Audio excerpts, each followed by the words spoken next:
9ஆம் வகுப்பு சமூக அறிவியல் புத்தகத்தில் மனித உரிமைகள் அப்படின்னு ஒரு பாடம் இருக்குது. இந்த பாடத்தில் இருக்கிற முக்கியமான பாயிண்ட்ஸை எடுத்து அதை நாங்கள் ஷார்ட் நோட்ஸாக மாற்றியிருக்கிறோம். அதை தான் இன்றைக்கி நம்ம பார்க்க போகிறோம். முதல்ல ஷார்ட் நோட்ஸை பார்க்க போகிறோம். அடுத்து இந்த பாடத்துக்கு பின்னாடி இருக்கிற புக் பேக் கொஷின் அதையும் பார்க்க போகிறோம். இந்த பாடத்தில் எதை பற்றி பேசுகிறாங்கன்னா மனித உரிமையை பற்றி பேசுகிறாங்க. இன்றைக்கி நம்ம எல்லாருமே ஜாலியாக சந்தோஷமாக இருக்கிறோம்னா அதற்கு காரணம் நம்முடைய மூதாதையர்கள் பாடுபட்டு வாங்கி கொடுத்த மனித உரிமை தான். ஆரம்ப காலத்தில் மனித உரிமை இருந்துதான்னு கேட்டால் கிடையாது. ரொம்ப கஷ்டப்பட்டு தான் இந்த மனித உரிமைகளை வாங்கி நமக்கு கொடுத்துருக்காங்க. அதை 2 உதாரணமாக ஸ்கூல் புக்கில் கொடுத்துருக்குறாங்க. அதை ஜஸ்ட்டு நம்ம தெரிஞ்சுக்குவோம். முதல் சம்பவம் என்னென்னு பார்த்தீங்கன்னா, மகாத்மா காந்தி 1893 தென்னாப்பிரிக்காவில் இருந்தார். அப்போ தென்னாப்பிரிக்காவில் வக்கீலாக வேலை பார்த்துக்கிட்டு இருந்தார். அந்த சமயத்தில் தென்னாப்பிரிக்காவில் இன ஒதுக்கல் கொள்கை அப்படிங்கிறது நடைமுறையில் இருந்தது. இன ஒதுக்கல் கொள்கை அப்படின்னு பார்த்திங்கன்னா, அதாவது தென்னாப்பிரிக்காவில் இருந்த வெள்ளைக்காரனுக்கு எந்த ரூல்ஸுமே கிடையாது. அவன் என்ன வேணுமானாலும் பண்ணலாம். ஆனால் கருப்பு கலராக இருக்கிற ஒருத்தன் ரூல்ஸுக்கு உட்பட்டு தான் நடக்கணும். பப்ளிக் பிளேஸில் இந்த டைமுக்கு தான் போகணும், இந்த டைம் தான் வரணும், இவ்வளோ நிலந்தான் வச்சுக்கணும், இந்த தொழிலை தான் பண்ணணும் அப்படின்னு நிறைய கட்டுப்பாடு இருந்தது. அதில் ஒரு கட்டுப்பாடு என்னன்னு பார்த்தீங்கன்னா, வெள்ளைக்காரன் மட்டும்தான் ட்ரெயினில் போகும்போது ஃபஸ்ட்டு கிளாஸில் போகணும், மற்ற கருப்பு கலர்கள் கொண்டவர்கள்லாம் 3rd கிளாஸில் தான் போகணுங்கிற மாதிரி ரூல்ஸ் எல்லாம் வச்சுருந்தாங்க. 1893 ஜூன் 7ஆம் தேதி காந்தியடிகள் என்ன பண்ணுறாருன்னா, தென்னாப்பிரிக்காவிலேருந்து பிரிட்டோரியா அப்படிங்கிற இடத்துக்கு ரயிலில் போகிறாரு. அப்போ காந்தி என்ன பண்ணுறாருன்னா, ஃபஸ்ட்டு கிளாஸ் டிக்கெட்டை எடுத்துகிட்டு ஃபஸ்ட்டு கிளாஸ்லேயும் போய் உட்காந்துட்டார். அப்போ அங்கே வந்த வேலைக்காரங்க என்ன பண்ணுறாங்கன்னா, ஏப்பா இது தென்னாப்பிரிக்காவில் இருக்கிற ரூல்ஸு, யாருமே ஃபஸ்ட்டு கிளாஸில் வரக்கூடாது, நீ கருப்பாக இருக்கிற, நீ 3rd கிளாஸுக்கு போன்னு சொல்லி காந்தியடிகளை விரட்டுறாங்க. காந்தியடிகள் நான் காசு கட்டியிருக்கிறேன் இல்லையா, நான் போக மாட்டேன்னு சொல்லி பிடிவாதமாக இருக்கிறாரு. அப்போ நடுவழியில் காந்தியடிகளை இறக்கி விட்டுறாங்க. எந்த இடம்னு பார்த்தீங்கன்னா, பீட்டர் மரிஸ்பர்க் அப்படிங்கிற இடம். இந்த இடத்துல அந்த நடுராத்திரியிலேயே இறக்கி விட்டாங்க. அன்னைக்கு காந்தியடிகள் முடிவு பண்ணவர் தான் ஆங்கிலேயரை எதிர்த்து மனித உரிமைக்காக போராட்டம் பண்ணியிருக்காரு. அடுத்தது இந்த இன ஒதுக்கல் கொள்கை இருக்கு இல்லையா, இதை எப்போ முடிவுக்கு கொண்டு வந்தாங்க அப்படின்னா, தென்னாப்பிரிக்காவில் நெல்சன் மண்டேலா அப்படிங்கிறவர் 27 ஆண்டுகள் போராடி இருக்காருங்க. இந்த முறையை ரத்து பண்ணணும் அப்படின்னு சொல்லிட்டு போராடியிருக்காரு. 27 ஆண்டுகள் அவரை ஜெயிலில் வச்சுருந்துருக்காங்க. கடைசியாக 1990 தான் விடுதலை பண்ணுறாங்க. யார் விடுதலை பண்ணாங்கன்னு பார்த்தீங்கன்னா, அப்போ தென்னாப்பிரிக்காவுடைய அதிபராக இருந்த FW டி கிளார்க் அப்படிங்கிறவர் விடுதலை பண்ணியிருக்கிறாரு. அடுத்து 1994 தான் முதல் பள்ளியின பொது தேர்தல் நடக்குது. அதாவது எல்லா மக்களுமே ஓட்டு போடலாங்கிற மாதிரி உரிமையை கொடுக்குறாங்க. அது வரைக்கும் வெள்ளைக்காரன் மட்டும்தான் ஓட்டு போட முடியும், மற்ற யாரும் ஓட்டு போட முடியாது. முதல் முறையாக எல்லாருமே ஓட்டு போடலாங்கிற மாதிரி கொடுக்குறாங்க. அப்போ நடந்த தேர்தலில் நெல்சன் மண்டேலாவுடைய ஆப்பிரிக்க தேசிய காங்கிரஸ் ஜெயிக்குது.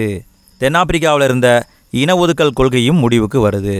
இப்படி மனித உரிமைக்காக போராடி இருக்கிறாங்க நிறைய பேர். இப்படி வாங்கிய மனித உரிமையை ஜாலியாக நம்ம விட்டு கொடுத்துடலாமான்னு கேட்டால் விட்டு கொடுக்க முடியாது. மனித உரிமையை வாங்கியிருக்கோம் இல்லையா, அதை பத்திரமாக பாதுகாக்கணும்.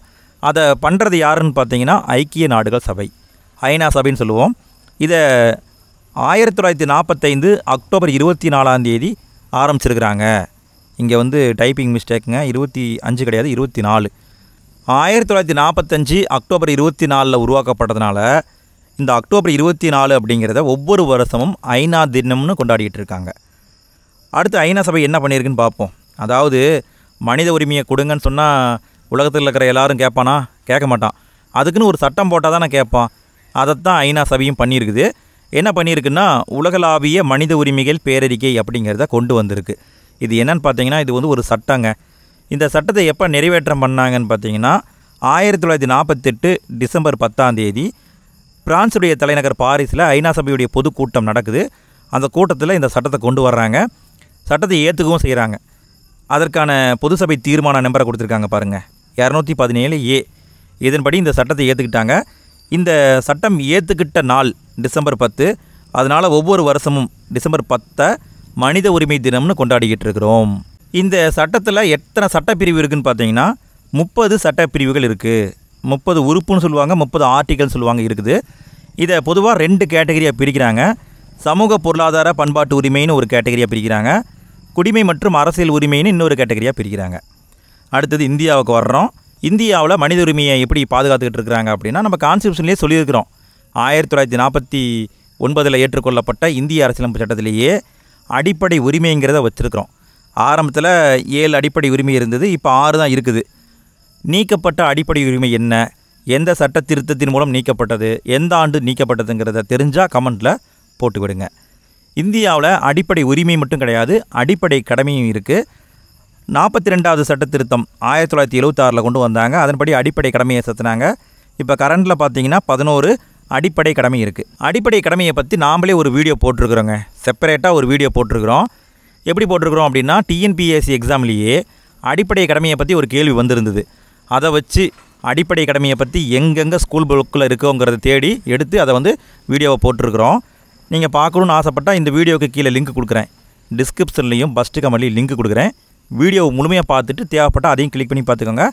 கண்டிப்பாக ரொம்ப யூஸ்ஃபுல்லாக இருக்கும். ஏன்னா அதில் வித்து ஷார்ட்கட்டோடு நாங்கள் சொல்லியிருப்போம்.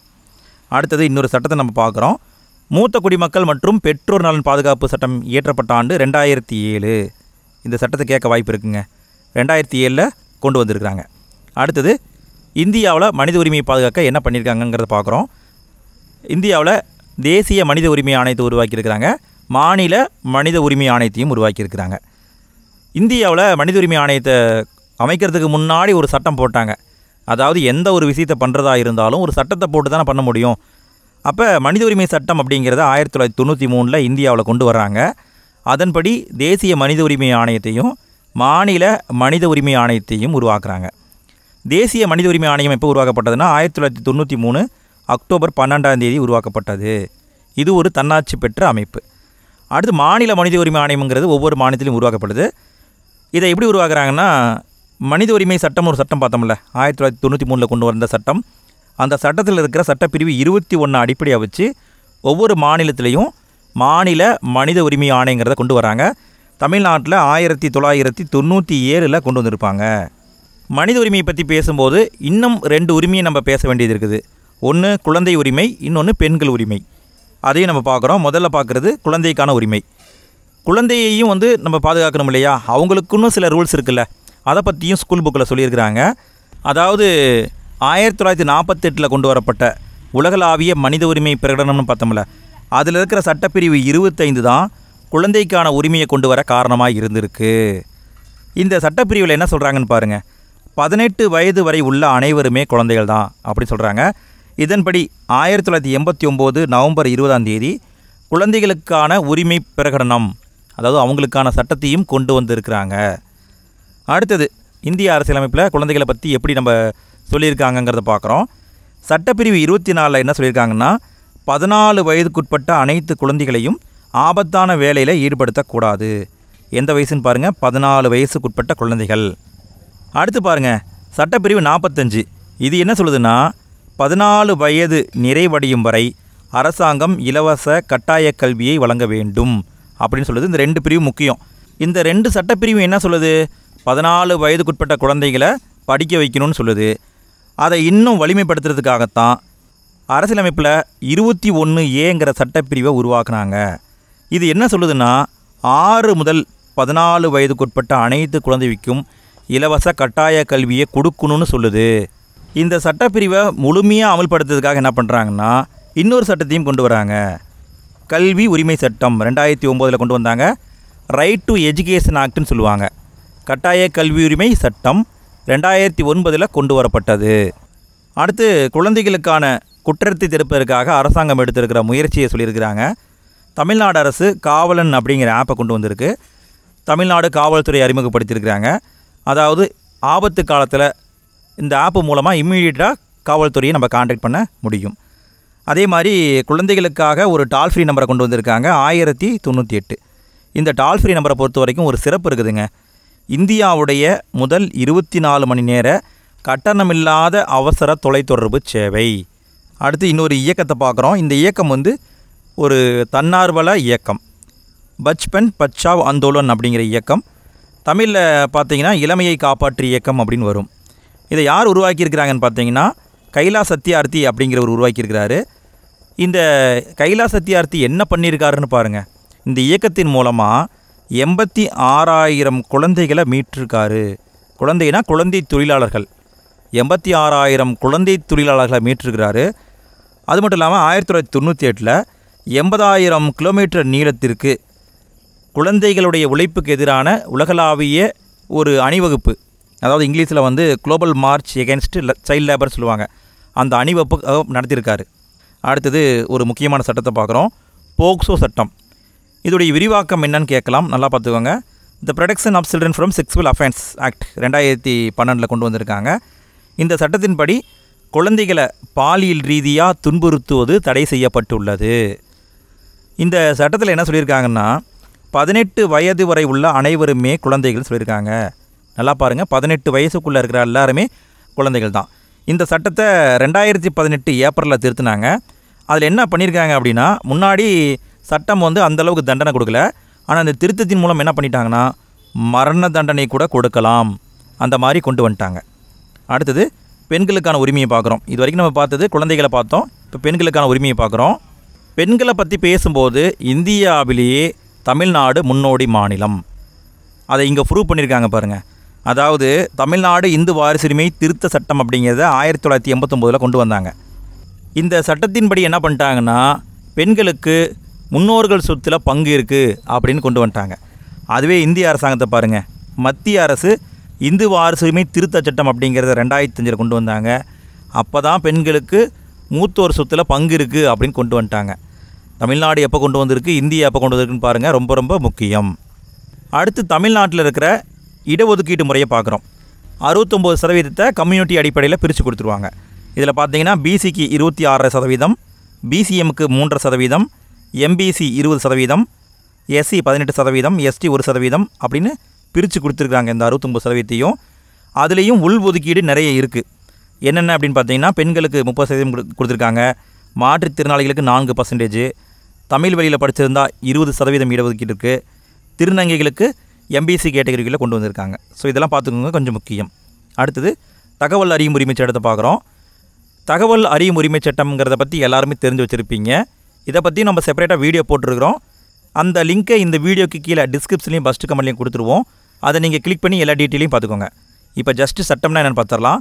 2005 கொண்டு வரப்பட்ட ஒரு சட்டம். இந்த சட்டத்தின் அடிப்படையில் ஒரு குடிமகனுக்கு அரசாங்கம் சார்ந்த ஏதாவது தகவல் தேவைப்படுதுன்னா அதை கேட்கலாம். இந்த சட்டத்தை 2005 அக்டோபரில் கொண்டு வந்தாங்க. இந்த சட்டத்தின் அடிப்படையில் 30 நாட்களுக்குள்ளே நமக்கு தேவையான தகவலை அரசாங்க அதிகாரிகள் வழங்கணும். மேக்ஸிமம் 30 நாள் அதுக்குள்ளே கொடுத்துடணும், இல்லைன்னா ஒரு மேல்முறையீடை நம்ம அனுப்பலாம். இந்த தகவல் அறியும் உரிமை சட்டத்தை கொண்டு வர காரணமானவங்க யாருன்னு பார்த்தீங்கன்னா 2 பேர். ஒருத்தர் அருணா ராய் அப்படிங்கிறவங்க, இன்னொருத்தர் நிக்கில் தேவ் அப்படிங்கிறவங்க. இந்த 2 பேரும் சேர்ந்து தான் இந்த சட்டம் கொண்டு வர காரணமாக இருந்திருக்கிறாங்க. அடுத்தது இன்னும் சில சட்டப்பிரிவுகளை பார்க்குறோம். சட்டப்பிரிவு 39B, இதை டிஎன்பிஎஸ்சியில் அடிக்கடி கேட்குறாங்கப்பா, பார்த்துக்கோங்க. சம வேலைக்கு சம ஊதியம். அதாவது கவர்மெண்ட் ஜாப்பை பொறுத்த வரைக்கும் ஆணாக இருந்தாலும் பெண்ணாக இருந்தாலும் ஒரு போஸ்டிங்குக்கு ஒரே மாதிரி தான் சேலரி. அதை சொல்லக்கூடிய சட்டப்பிரிவு 39B. அடுத்தது 2018 ஜூலையில் கேரளா அரசு வந்து வணிக நிறுவன சட்டத்தில் ஒரு திருத்தத்தை கொண்டு வந்தாங்க. இந்த திருத்தத்தை எதுக்காக கொண்டு வந்தாங்க அப்படின்னு பார்த்தீங்கன்னா, அதாவது கேரளாவில் கடையில் வேலை பார்க்குற பெண்கள் வந்து உட்காரக்கூடாதுன்னு ஒரு சட்டம் இருந்தது. அதாவது கஸ்டமர் வந்தாலும் சரி வரலைனாலும் சரி அவங்க உட்காரக்கூடாது, நின்றுட்டே இருக்கணும் அப்படிங்கிற மாதிரி சொல்லியிருந்தாங்க. இந்த மாதிரி கொண்டு வந்துட்டாங்க. அடுத்து ஒரு முக்கியமான கூற்றை பாருங்கள். ஜான் எஃப் கென்னடி அப்படிங்கிறவர் அமெரிக்காவுடைய அதிபராக இருந்தவர். அவர் என்ன சொல்லியிருக்காருன்னா, ஒரு மனிதனுடைய உரிமை அச்சுறுத்தப்படும் பொழுது ஒவ்வொரு மனிதனுடைய உரிமையும் குறைக்கப்படுதுன்னு சொல்லியிருக்காரு. அடுத்தது புக் பேக் கொஷினை பார்க்குறோம். முதல்ல பார்க்குறது சரியான விடையை தேர்வு செய்க. முதல் கேள்வியை பாருங்கள். இன ஒதுக்கல் என்ற கொள்கையை பின்பற்றிய நாடு முன்னதான பார்த்தோம், தென் ஆப்பிரிக்கா. அடுத்து 2வது கேள்வி, ஒரு அரசாங்கத்தின் உருவாக்கம் மற்றும் நிர்வாகத்தில் பங்கு பெறுவது என்ன அப்படின்னு கேட்டிருக்காங்க. இது என்னென்னா அரசியல் உரிமை. அடுத்து 3வது கேள்வியை பாருங்கள். ஒரு 10 வயது பையன் கடையில் வேலை பார்த்து கொண்டிருக்கிறான். எந்த உரிமையை பயன்படுத்தி அவனை மீட்பாய் அப்படின்னா 10 வயசுக்குள்ளே இருக்கிறான். அப்போ எந்த சட்டப்பிரிவை பயன்படுத்துவோம்? குழந்தை உழைப்பு மற்றும் சுரண்டலுக்கு எதிரான உரிமையை தான் பயன்படுத்துவோம். அடுத்து 4வது கேள்வியை பாருங்கள். தகவல் அறியும் உரிமை சட்டத்தின்படி தகவலை பெறுவதற்கான கால வரம்பு எத்தனை நாட்கள்னு பார்த்தீங்கன்னா 30 நாட்கள். அடுத்து 5வது கேள்வி. இந்த 5வது கேள்வியில் எந்த கூற்றுகள் சரியானவை அப்படின்னு கேட்டிருக்காங்க. 4 கூற்று கொடுத்துருக்காங்க பாருங்கள். முதல் கூற்று பாருங்கள். மாநில மனித உரிமை ஆணையம் 1993 நிறுவப்பட்டதுன்னு கேட்டிருக்காங்க. தப்பு. 1997 தான் மாநில மனித உரிமை ஆணையம் அமைக்கப்பட்டது. அப்போ இந்த கூற்று தவறு. அடுத்து 2வது கூற்று பாருங்கள். இது ஒரு உரிமையியல் நீதிமன்றத்திற்கான அதிகாரத்தை பெற்றுள்ளதுன்னு சொல்லியிருக்காங்க. இது கரெக்டு. அடுத்து 3வது பாருங்கள். இதன் அதிகாரம் மாநில எல்லையை கடந்தும் செயல்படும். கடந்தெல்லாம் செயல்படாது. அப்போ இந்த கூற்று தப்பு. அடுத்து 4வது கூற்றை பாருங்கள். இது பாதிக்கப்பட்டவர்களுக்கு இழப்பீடு வழங்க பரிந்துரைக்கலாம். கரெக்டு. அப்போ 2 மற்றும் 4 சரி. அடுத்து 6வது கேள்வியை பாருங்கள். இதை வந்து கூற்று காரணம் டைப்பில் கேட்டிருக்கிறாங்க. கூற்று என்னன்னு பாருங்கள். உரிமைகளும் கடமைகளும் ஒரு நாணயத்தின் இரு பக்கங்கள் போன்றவை. அதாவது ஒரு காயின் இருக்குதுன்னா அந்த காயினுக்கு 2 பக்கம் இருக்கிற மாதிரி உரிமையும் கடமையும் இருக்குதுன்னு சொல்லியிருக்காங்க. சரி, காரணம் என்னங்க அதை பார்ப்போம். காரணம் என்ன? நாம் விரும்பும் மதத்தை பின்பற்றுவதற்கு உரிமை உண்டு. அதாவது எந்த மதத்தை வேண்டுமானாலும் யார் வேணாலும் ஃபாலோ பண்ணலாம். கரெக்டு. அதே சமயம் பிற மதத்தினர் இடையே இணக்கமான உறவை ஏற்படுத்துவதுடன் அவர்கள் உணர்வையும் மதிக்க வேண்டும். கரெக்டு. அதாவது எந்த மதத்தை வேண்டுமானாலும் யார் வேணாலும் ஃபாலோ பண்ணலாம். அதே சமயம் அடுத்த மதத்தினரிடையும் நம்ம அன்போடு இருக்கணும். அப்போ கூற்று காரணம் 2மே சரிதான், சரியான விளக்கம்தான். அடுத்தது 7வது கேள்வியை பாருங்கள். ஐநா சபையின்படி எத்தனை வயது நிறைவு பெறாதவர்கள் குழந்தை அப்படின்னா 18 வயது நிறைவு பெறாதவங்க குழந்தைகள். அடுத்து 8வது கேள்வியை பாருங்கள். அமைதிக்கான நோபல் பரிசு தான் கைலாஷ் சத்யார்த்திக்கும் மலாலாவுக்கும் கொடுக்கப்பட்டிருக்கும். 2014 கொடுத்துருப்பாங்க. இது 6ஆம் வகுப்பு புத்தகத்தில் கொடுத்துருக்காங்க. அடுத்து கோடிட்டு இடங்களை நிரப்புக பார்க்குறோம். முதல் கேள்வியை பாருங்கள். உலகளாவிய மனித உரிமை பிரகடனம் எத்தனை பிரிவுகளை கொண்டதுன்னா 30 பிரிவுகளை கொண்டது. அடுத்து 2வது கேள்வியை பாருங்கள். அடிப்படை கடமைகள் இந்திய அரசியலமைப்பு சட்டத்தில் எந்த சட்டத்திருத்தத்தின்படி சேர்க்கப்பட்டதுன்னா 42வது சட்ட திருத்தம். எப்போ பண்ணாங்க? 1976 பண்ணாங்க. அப்போ தான் இணைச்சாங்க. அடுத்து 3வது கேள்வியை பாருங்கள். தேசிய மனித உரிமை ஆணையம் எந்த ஆண்டு அமைக்கப்பட்டதுன்னா 1993 அமைக்கப்பட்டது. அடுத்து 4வது கேள்வியை பாருங்கள். பெண்களுக்கான மூதாதையர் சொத்துரிமை சட்டத்தை 1989 நடைமுறைப்படுத்திய இந்திய மாநிலம் தமிழ்நாடு. அடுத்தது பொறுத்துகவை பார்க்குறோம். பொறுத்துகவை பார்க்குறதுக்கு முன்னால் ஒரு சின்ன ரெக்வஸ்ட். வீடியோ பிடிச்சிருந்தால் மறக்காமல் வீடியோக்கு லைக் போடுங்க. வீடியோ எப்படி இருந்தது அப்படிங்கிறதையும் கமெண்ட்டில் போட்டு விடுங்க. பொறுத்துகவை பாருங்கள். வாக்களிக்கும் உரிமை அப்படிங்கிறது அரசியல் உரிமை. சங்கம் அமைக்கும் உரிமைங்கிறது சுதந்திரமான உரிமை. பாரம்பரியத்தை பாதுகாக்கும் உரிமைங்கிறது பண்பாட்டு உரிமை. இந்து வாரிசுரிமை சட்டம் கொண்டு வரப்பட்ட ஆண்டு 2005. குழந்தை தொழிலாளர் முறை சுரண்டலுக்கு எதிரான உரிமை. இதே மாதிரி 9ஆம் வகுப்பில் இருக்கிற மற்ற பாலிட்டி பாடங்களுக்கும் வீடியோ போட்டிருக்கிறோம். அந்த வீடியோக்கான பிளேலிஸ்ட்டு இந்த வீடியோக்கு கீழே எண்டு ஸ்க்ரீன்லேயும் டிஸ்கிரிப்ஷன்லையும் இருக்குது. தேவைப்பட்டால் கிளிக் பண்ணி பாருங்கள்.